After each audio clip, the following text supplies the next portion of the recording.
স্বাধীন বাংলা বেতার কেন্দ্র প্রচারিত হয় 1970 থেকে 71 পর্যন্ত।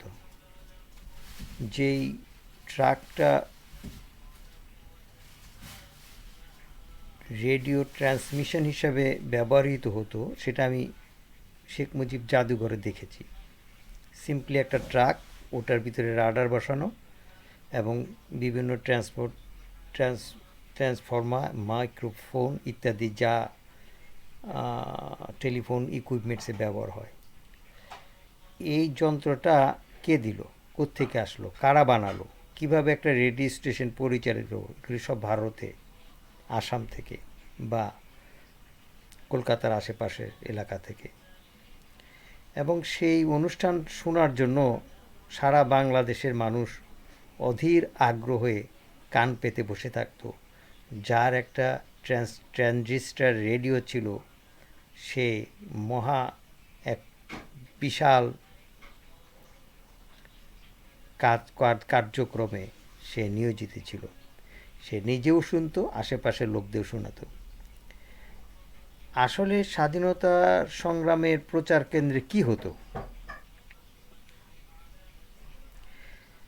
হতো সেটা জানার চেয়ে যারা শুনতো তারাই বা কতটুকু সাহায্য পেত, কথাটা আমি বুঝাতে পারিনি।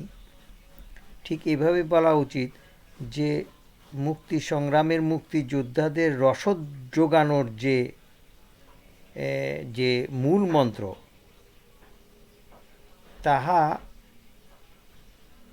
এই স্বাধীন বাংলার বেতার কেন্দ্র থেকে প্রচারিত এবং সমস্ত মানুষ বাঙালিকে একবদ্ধ করেছিল। এখানে যারা এটার দায়িত্ব ছিল তারা এটার প্রকাশ্য ছিল না, কিন্তু এম আক্তার মুকুল যিনি চরমপত্র পড়ত, বাবুল আক্তার যিনি বাংলা সংবাদ পড়তেন, শাহিন মাহমুদ, কাদির কিবরিয়া, আরও অনেক শিল্পী, আব্দুল জব্বার, রথীন্দ্রনাথ রায়, এরা সবাই সেই স্বাধীনতা মুক্তিযোদ্ধার সেই বেতার কেন্দ্রের প্রচার কেন্দ্রের শিল্পী গোষ্ঠী ছিলেন। একটা জিনিস ভাবেন তো, যে 25শে মার্চ রাত্রের মাঝখানে আক্রমণ হলো, মার্চের শেষ না হতে এপ্রিলের প্রথম থেকেই স্বাধীন বাংলা বেতার কেন্দ্র প্রচারিত হলো। একটা জিনিস ভাববার বিষয় যে ভারত বাংলাদেশের স্বাধীনতা সংগ্রামের মাঝে অনেক বড় হস্তক্ষেপ করেছিল এবং শেখ মুজিব যখন 7ই মার্চের ভাষণ দেয় তখন পর্যন্ত বিন্দু মাত্র মানুষের ভিতরে খেয়াল ছিল না যে স্বাধীনতা বেতার কেন্দ্র হবে এবং মুক্তি সংগ্রাম হবে। তাহলে সাধারণ মানুষের অজান্তে একটা প্রি প্ল্যান আমাদের জীবনে শেখ মুজিব বা আওয়ামী লীগ এটা প্রতিষ্ঠিত করেছে। এবং আমরা এত নির্বোধ ছিলাম, আমাদের ভিতরে কোনো আগ্রহ ছিল না যে শেখ মুজিবের এই 6 দফা আন্দোলন, 11 দফা আন্দোলন, মুক্তি সংগ্রামের আন্দোলন, এটার পটভূমি কী ছিল, কারা এটার রসদপত্র ছিল। এখানে যত সাংবাদিক, যত লেখক, পণ্ডিত মহাশয়গণ সব লেজুর খা, সবাই শেখ মুজিবের জয় জয় গানে মুখরিত। কিন্তু তাজউদ্দিন, নজরুল ইসলাম, অন্যান্য নেতাদের কোনো প্রাধান্য ছিল না, শেখ মুজিবই সমস্ত প্রাধান্য, যেমন প্রাধান্য ছিল শেখ হাসিনা। এখন আমরা স্বাধীনতা বেতার কেন্দ্রের যে মূল মন্ত্রটা সেটা ছিল চরমপত্র। এই চরমপত্র শোনার জন্য এম আক্তার মুকুল একজন ভদ্রলোক, কিন্তু যে ভাষাটা উনি করতে মানুষের খুব খুব কাছাকাছি ব্যবহার করেছিল, সেই গ্রাম্য অঞ্চলের ভাষা, লাদা মিয়া, চক্কু মিয়া ইত্যাদি নানা রকম গালিগালাজ করে জিনিসটাকে একটা সাধারণ মানুষের একটা একটা একটা একটা মজাদার প্রকাশনা উনি করেছেন।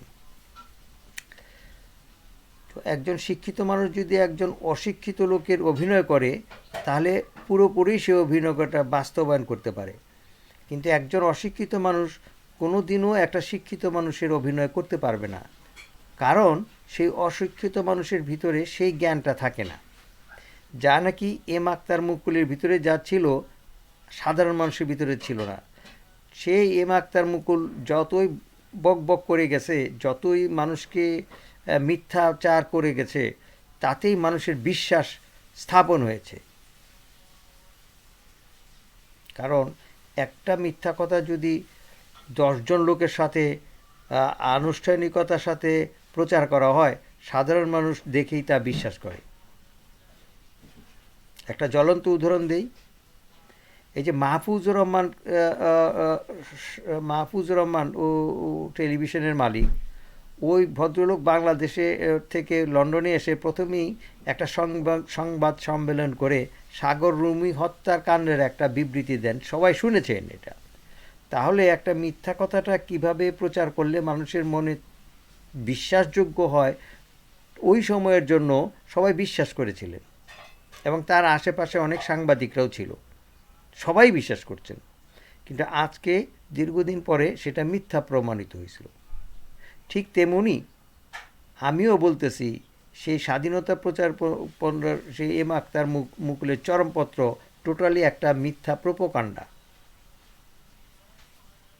আরও সত্য কথা বললে আমাদের গা শিরোয় হবে, শেখ মুজিবের প্রোপাগান্ডাটা এত নিখুঁত ছিল যে সে আদমজী কলেজের শ্রমিকদেরকে ট্রাক ভাড়া করে নিয়ে এসে পল্টন ময়দান পরিপূর্ণ করত।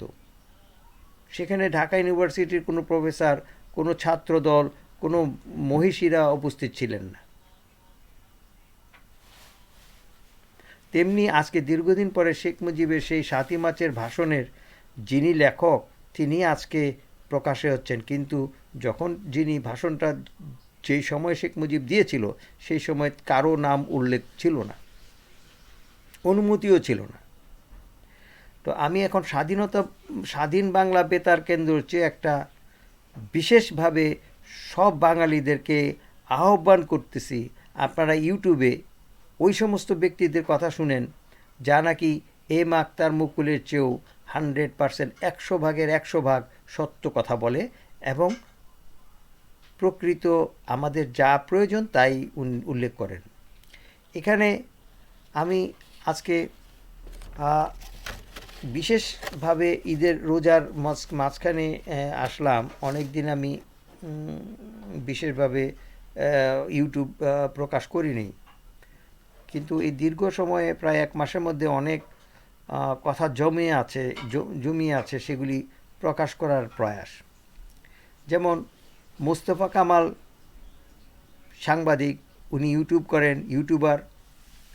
যেমন ফরহাদ মাজহার, উনি ইউটিউবার, ওনার কথা শুনলাম। আজকে একটা বিশেষ অনুষ্ঠানে দেখলাম উনি একটা কালী বা সরস্বতী বা কি একটা মূর্তির পাশে সে বক্তব্য রাখছেন। তো এই সমস্ত কুলাঙ্গার শিক্ষিত লোকরা, এই সমস্ত অশিক্ষিত লোকরা আমাদেরকে ওই বাবুল আক্তার আর ওই এম আখতার মুকুলের মতো চরমপন্থের মতো আমাদেরকে প্রশিক্ষিত করছেন। সাবধান হন। ফরহাদ মাজহারের কথা আজকে দেখলাম, সে একটা মূর্তির পাশে বক্তব্য রাখছেন। ইচ্ছা হয় না তার সমস্ত বক্তব্যটা শোনার, কারণ ওনার চেয়ে মূর্তিকে উনি পূজা করছেন বেশি। তারপরে ডক্টর জাহিদুর রহমান একজন সত্যবাদী, শক্তিশালী বক্তা, যিনি নাকি শেখ হাসিনার আমল থেকে অদ্যপতিও উনি কঠিন বক্তব্য রাখছেন। ধন্যবাদ জাহিদুর রহমান। এখানে মুস্তাফা ফিরোজ কিছুদিন আগে কামাল সাহেবের সাথে একটা কথোপকথন একটা অনুষ্ঠান করতেন। ইদানিং হয়তো দ্বিমতের জন্য দুই রকম বক্তব্যই আছেন। একজনে যে সাদা চামড়া সাদা ইন্দুরের মতো লাগে, ওর নামটা আমার মনেও হচ্ছে না।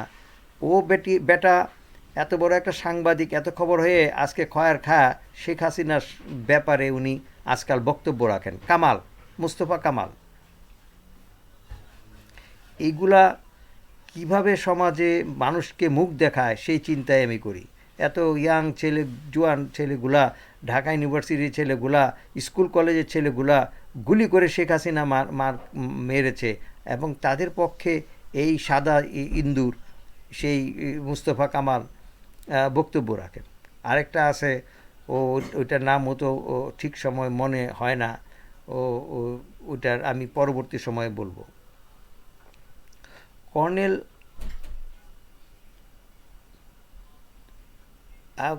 কর্নেল তাহের প্রথম ইউটিউবার, যিনি কনক সারোয়ার সাহেবের বক্তব্যে আসতেন। উনি মারা গেছেন, আল্লাহ পাক বেহেশতে নসিব করুন।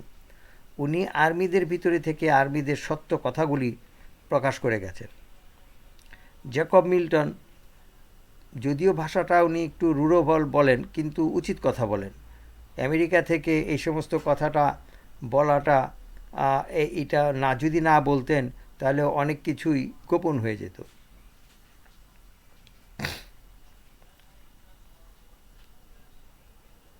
আরেকজন আছেন এম রহমান মাসুম, উনিও ভালো বক্তব্য রাখেন। আমি একে একে সবার কথাই বলতেছি, কনক সারোয়ারের কথা বিশেষভাবে উল্লেখিত। উনি খুব সম্ভ্রমভাবে সব কিছু উপস্থাপনা করেন। আর জে কিবরিয়া, এটা একটা বিশাল একটা টিভি প্রেজেন্টার বা ইউটিউবার, যিনি সমাজের কাজও করছেন, নিজেরও কাজও করছেন, সব কিছুই উনি সম্পৃক্ত। ধন্যবাদ আর জে কিবরিয়া সাহেব। এখানে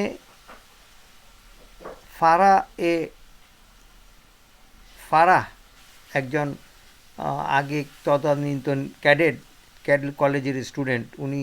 উনি খুব রসালোভাবে সমস্ত কিছু পরিষ্কার উনি বক্তব্য রাখেন।